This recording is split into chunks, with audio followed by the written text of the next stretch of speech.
여러분 혹시 재림 예수님으로부터 편지를 받아보신 분 계십니까? 저는 지난주에 받았습니다.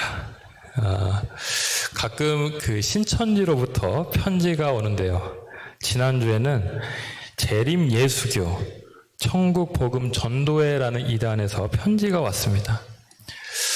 이게 무슨 편지인가 하고 이렇게 내용을 보니까 실제 그 재림 예수라는 사람의 얼굴이 그 편지 안에 있었습니다. 이분은 1941년 5월 9일 충남 부여군 은산면 신대리에서 탄생을 하셨고요. 30세쯤 하나님의 신과 초림 예수님의 영을 받으시고 신구약 66권의 말씀이 육신이 되어 오셨다, 이렇게 설명을 하고 있었습니다. 우리나라의 이 재림 예수가 한 300명쯤 된다는 말을 전해 들었는데, 정말 막상 그런 사람의 편지를 바꿔보니까 참 황당했습니다. 그리고 사단이 이 사람들을 미혹시키려고 참 열심히도 일하고 있구나, 이런 생각을 새삼했습니다. 여러분, 이 편지 안에는 그 성경의 여러 구절을 짜집기 해서 왜 자신이 재림 예수인가, 이것을 설명하고 있었습니다. 너무도 허무맹랑하고 말도 안 되는 내용이었기 때문에 헛웃음이 나왔지만, 한편으로는 그런 생각이 들었습니다. 이 기독교의 가장 중요한 교리 중에 하나가 재림인데, 과연 얼마나 많은 사람들이 이 교리에 대해서 정확히 알고 있을까? 재림을 믿기는 하지만 재림을 기대하고 소망하기보다는 혹시 두려운 사건으로 이 재림을 바라보고 있지는 않을까? 주님께서 번개가 동편에서 서편에 번쩍임 같이 임하신다고 했는데, 과연 나는 주님을 맞이할 준비를 제대로 하며 살고 있는가? 이런 질문들이 떠오른 것입니다. 여러분, 오늘 본문은 이런 질문들에 대한 바울의 분명한 답을 우리에게 보여주고 있습니다. 자, 우리는 왜 이런 질문들이 이 데살로니가 교회에서 제기가 되었고 거기에 대해서 바울이 답하고 있는지를 먼저 살펴볼 필요가 있습니다.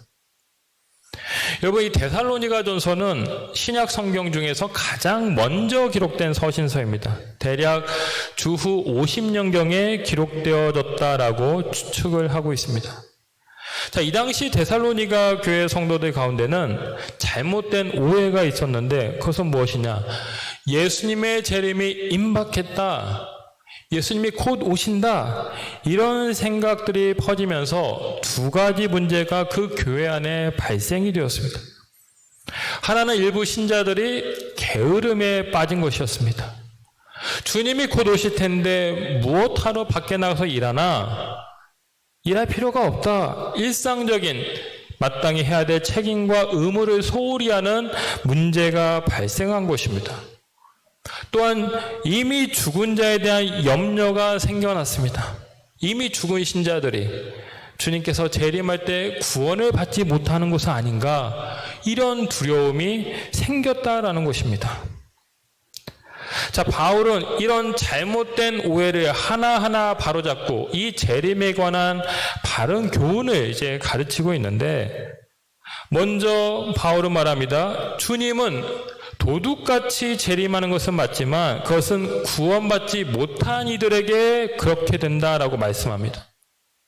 자, 데살로니가전서 5장 2절로 3절 말씀을 보시면 이렇게 말합니다.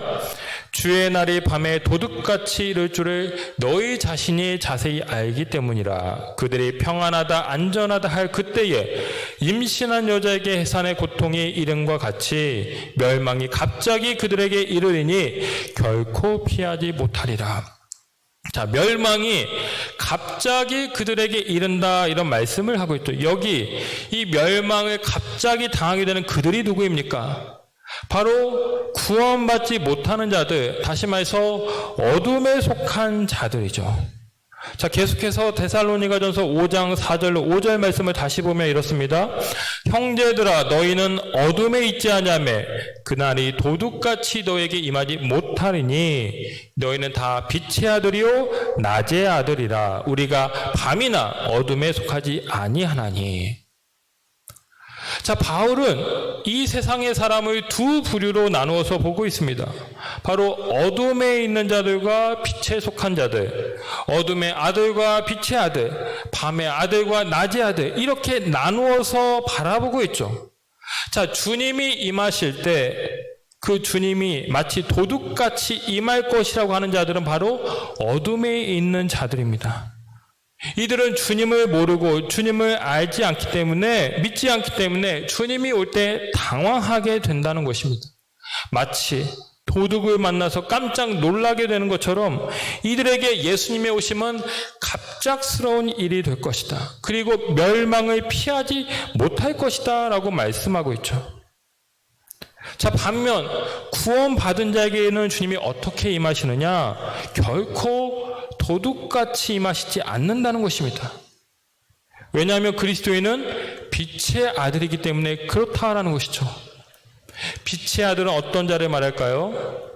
빛 대신 주님 안에 거하는 자이죠. 이들은 늘 주님 안에 거하고 주님과 동행하는 자입니다. 그렇기 때문에 주님이 다시 오실 때 그들은 그 주님의 오심이 새롭거나 새삼스럽거나 당황스러운 일이 결코 안 된다라는 것입니다. 늘 주님과 함께 사는 자들이기 때문에 주님이 다시 오실 때 자연스럽고 친숙하고 기쁨을 주는 일로 그들이 느끼게 될 것이다 말씀하고 있는 것입니다. 자, 바울은 이 빛의 자녀들을 향해서 다른 이들과 같이 자지 말고 오직 깨어 정신을 차리라, 이런 당부를 합니다. 여러분, 어떻게 해야 깨어있는 삶이라 할 수 있을까요? 우리가 예수님의 재림을 준비하는 성도로서 어떤 삶을 살아야 하겠습니까? 오늘 10절 말씀이 참 중요한데 우리 10절 말씀을 같이 한번 읽겠습니다. 10절입니다. 예수께서 우리를 위하여 죽으사 우리로 하여금 깨어있든지 자든지 자기와 함께 살게 하려 하셨느니라. 아멘. 깨어있든지 자든지 자기와 함께 살게 하려 하셨느니라. 그렇습니다. 이것이 잠들지 않고 늘 깨어있는 삶, 정신 차려 사는 삶의 모습이죠. 늘 깨어있든 깨어있지 않든 항상 예수님과 함께 살아가는 삶입니다. 예수님과 동행하는 삶, 이것이 빛의 자녀된 자의 모습이고 재림을 준비하는 자의 모습이라는 것입니다. 여러분, 1992년 10월 28일을 기억하십니까? 세상을 떠들썩하게 했던 사건이 있었죠. 바로 다미성교회가 10월 28일 자정 예수님이 재림하고 사람들이 휴거한다고 주장을 했습니다. 그래서 그때 많은 사람들이 재산을 막 헌납하고 학생들은 학업을 포기하고 그 군대에서 휴가 나온 그 군인들은 군대에 복귀하지 않고 그런 일들이 일어났었죠. 휴거될 것이기 때문에 이 땅에서의 물질, 공부, 직업 다 필요 없다라고 여긴 것입니다. 하지만 결과는 어땠습니까? 아무 일도 일어나지 않았죠. 이 성교의 대표는 구속이 되었고 사람들은 모두 자기 집으로 돌아갔습니다. 세상 사람들의 조롱과 비웃음을 받는 그런 해프닝으로 끝나고야 말았습니다. 자, 예수님은 다시 온다고 말씀하셨지만 그때가 언제가 될지는 오직 하나님만 아신다고 했습니다. 여러분 주변에 누군가가 어떤 재림에 대한 특정 시기를 말한다고 한다면 여러분 그 사람을 멀리 하시기 바랍니다. 재림은 오직 주님이, 하나님만이 아시는 것입니다. 여러분, 재림을 준비한다는 것은 어떤 것입니까? 바코드를 조심하는 것이 아닙니다. 흰옷을 입고 산속에 들어가서 하루 종일 찬송하며 기다리는 그런 것이 결코 아닙니다. 바로 예수님이 내 마음에 거하심을 믿고 항상 주님과 동행하는 것, 이것이 주님의 재림을 고대하는 삶의 모습입니다. 깨어있든지 자든지 늘 나와 함께 하시는 주님을 인식하면서 그 주님을 바라보며 사는 삶, 그것이 하루 24시간에 가장 충실하게 사는 삶인 것입니다. 주님의 오심을 기다리며 기대하는 모습인 것입니다. 요즘 새벽에 우리가 사사기 말씀을 보고 있습니다. 여러분, 이 사사기는 광야 40년의 생활을 다 마치고 마침내 가나안 땅에 들어간 그 이스라엘이 왕정 체제로 진입하기 전의 시대를 다루고 있죠. 자, 이 사사 시대를 보면 마치 예수님의 부활 승천 이후 혼란 속에 있던 그 데살로니가의 영적 상황과 매우 유사하다는 생각을 해봅니다. 여러분, 이스라엘이 가나안에 들어가고 그 땅을 정복해 가는데 크게 기여한 사람이 바로 여호수아였습니다. 이 여호수아의 뛰어난 리더십 때문에 이스라엘은 가나안 정복에서 승리할 수 있었고 하나님이 허락하신 그 땅에 들어갈 수 있었습니다.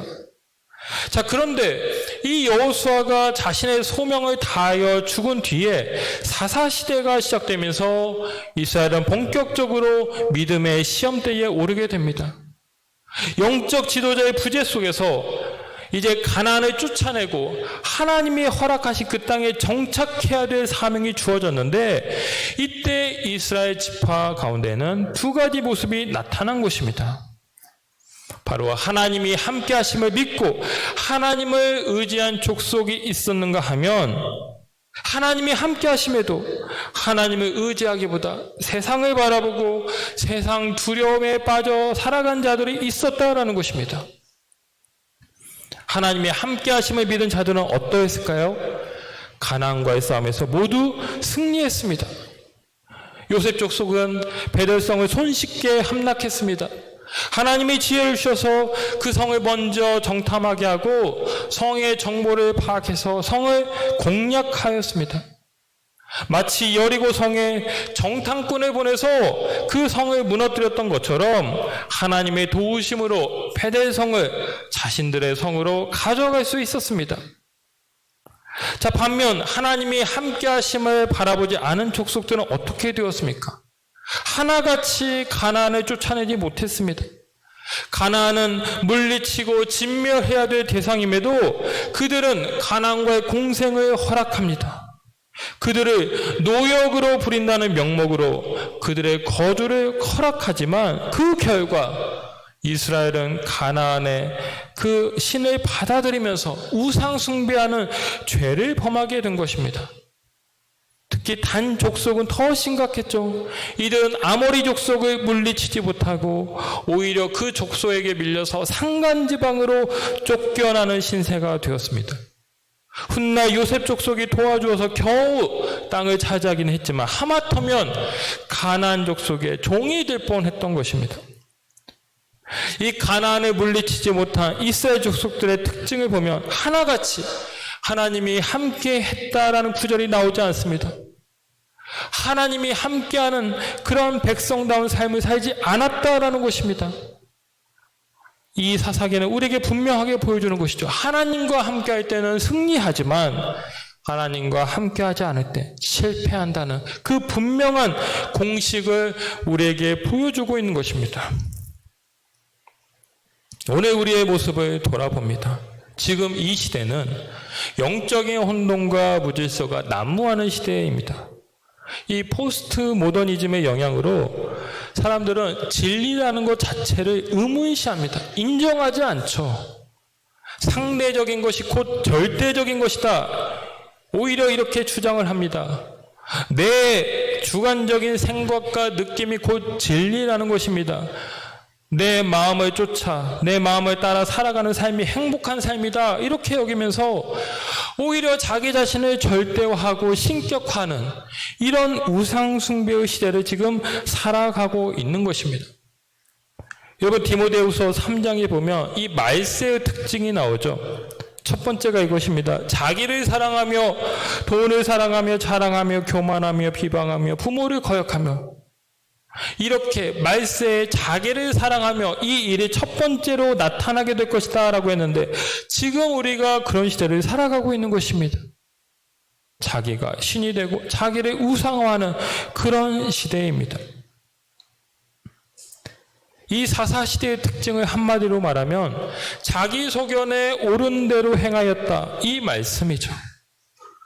이들은 하나님을 바라보지 않고 하나님과 함께하지 않았습니다. 그래서 그들은 영적 소경이 되고 영적 무지에 빠져서 하나님이 허락하신 대적에게 오히려 고통을 당하는 비극을 당하고야 맙니다. 인간이 하나님을 찾지 않을 때 그 삶이 얼마나 황폐하고 어지럽고 불행한 땅으로 변하게 되는가를 분명히 보여주는 것입니다. 거짓 메시지와 가르침이 가득한 세상일수록 우리는 더욱 정신을 바짝 차리고 우리와 함께 하시는 그 예수님을 바라보아야 합니다.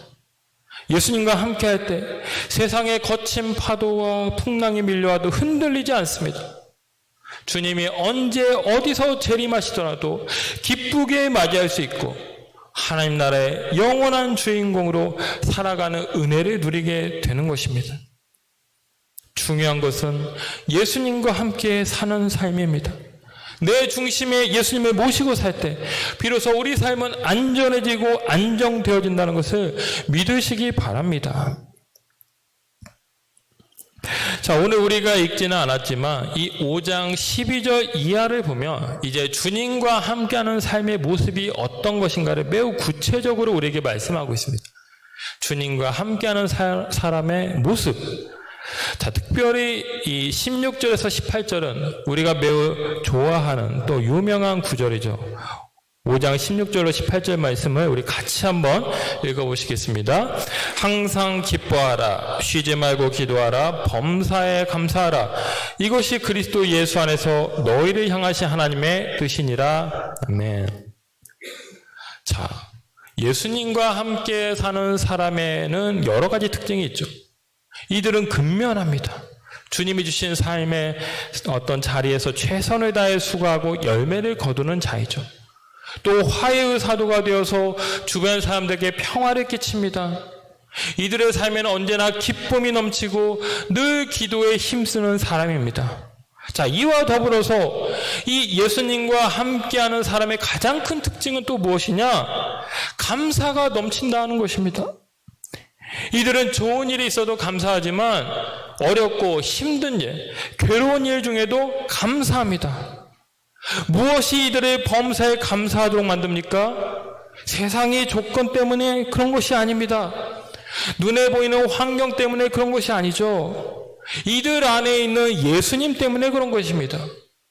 주님이 그들과 함께하고 있다는 그 사실 때문에 이들은 세상에서는 시련과 역경을 겪는다 할지라도 넉넉히 이겨내면서 감사하는 삶을 살게 되는 것입니다.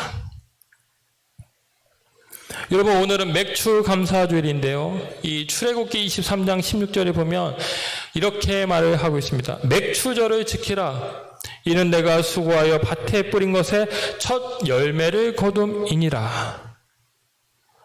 자, 지난주에 우리 한 권사님께서 옥수수를 가져오셨습니다. 처소출이라고 가져오셨죠. 오늘도 우리 또 여러 권사님들이 마늘을 가져오셨습니다.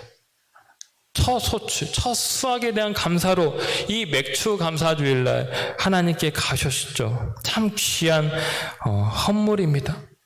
여러분, 우리 각자는 다 첫 열매를 거두게 됩니다. 꼭 이런 농사의 어떤 모양이 아니더라도 각자 하나님이 주신 은혜로 우리가 소출을 거두게 되죠. 이 첫 열매는 과연 우리에게 무엇을 의미합니까? 이 첫 열매는 여러분 기적의 산물입니다. 우리가 물론 밭을 기경하고 씨를 뿌립니다. 수시로 풀을 메고 물을 주고 정성껏 돌보는 수고를 해야 하죠. 하지만 여러분, 농부가 계획을 세우고 노력만 한다고 다 수확을 얻을 수 있습니까? 결코 그렇지 않습니다. 뜨거운 태양열, 일조량이 충분히 있어야 됩니다. 적절하게 비가 내려야 됩니다. 우박이나 병충해 등의 피해가 없어야 되죠. 무엇보다도 하나님이 건강을 주셔야 됩니다. 내가 건강하지 않으면 아무것도 우리는 할 수가 없습니다. 그래서 이 첫 열매는 내 노력의 산물이 아닙니다. 은혜의 결과이죠. 기적의 열매입니다. 그래서 우리는 겸손해야 됩니다. 감사해야 됩니다. 모든 영광을 하나님께 돌려야 하는 것입니다. 오늘 이 바울의 데살로니가 교회를 향한 권면에서 우리가 특별히 주목하게 되는 형제들이 있습니다. 바로 그 교회 안에 있었던 연약한 자들이죠. 우리 14절 말씀을 한번 보시겠습니다. 14절 말씀. 형제들아 너희를 권면하노니 게으른 자들을 권계하며 마음이 약한 자들을 격려하고 힘이 없는 자들을 붙들어주며 모든 사람에게 오래 참으라. 자, 여기 보시면 마음이 약한 자, 힘이 없는 자, 이런 자들이 있었다라고 말을 하고 있죠. 이들을 도우라, 격려하라, 힘이 되어라, 이렇게 당부하고 있습니다. 아마도 이 데살로니가 교회 안에는 남들에 비해서 특별히 마음이 약하고 힘들고 또 소외된 채 살아가는 자들이 있었던 것 같습니다. 타인과 자신을 비교하면서 자신은 버림받았다고, 외면당했다고 그렇게 슬퍼하며 여기는 자들이 있었다는 것이죠. 데살로니가 교회에서 가장 작은 지체들이었는데 바울은 이들에게 주님의 사랑을 나타내라 권면하고 있습니다. 주님께 너희가 받은 그 사랑을 기억해서 그 사랑을 흘려보내라. 그래서 그 주변에 작고 소외된 연약한 이들이 힘을 얻고 일어설 수 있도록 다시금 주님의 사랑받는 자녀로 살 수 있도록 함께하라 당부한 것입니다. 여러분, 이철환 작가님이 쓴 연탄길이란 그 소설책에 보면 우리 마음을 울리는 한편의 감동적인 이야기가 실려 있습니다. 어느 겨울 저녁에 이 작가분이 우연히 중학교 동창을 만납니다. 둘 다 넉넉하지 않은 형편이었지만 따뜻한 저녁을 함께 먹은 후에 길을 걷다가 강아지를 팔고 있는 할머니를 보게 됩니다. 이 친구가 강아지를 좋아해 들여다보자 할머니가 말을 합니다. 사람들이 아무래도 예쁜 놈들부터 골라 사갑니다. 그래서 2마리만 남았을 때는 마음이 참 괜찮은데 1마리만 남게 되면 이놈이 제일 못났구나 싶어서 마음이 짠합니다. 이렇게 안타까워하셨습니다. 하지만 이 2사람은 가진 돈이 없어서 강아지를 사지 못하고 이 작가는 친구와 헤어졌습니다. 더 마음이 무거웠던 것은 다음 날이 딸 아이 생일이었는데 이 아이는 오래전부터 강아지를 갖고 싶어 했습니다. 다음 날 아이와 함께 시내에 나가서 인형 강아지를 선물해주고 버스에서 아이는 인형을 품에 안은 채 고이 잠이 들었습니다. 이제 집에 도착해서 대문을 여는데 그만 깜짝 놀라고야 맙니다. 마당 한켠에 강아지 1마리가 눈을 맞으며 그 나무 밑동에 묶여 있었던 것입니다. 아이는 달려가서 그 강아지를 품에 안고 즐거워합니다. 그리고 그 살구나무 아래에는 친구가 놓고 간 편지가 있었습니다. 철원아, 봉구 다녀간다. 도둑처럼 주인도 없는 집 담을 넘었다. 내 딸내미가 생일 선물로 강아지를 갖고 싶다기에 어젯밤 너랑 헤어진 뒤 다시 강아지 파는 할머니에게 갔다. 남은 2마리 중에 조금 더 못생긴 놈을 골라 데려왔다. 우리 집에서 하루 채우고 오늘 데려왔다.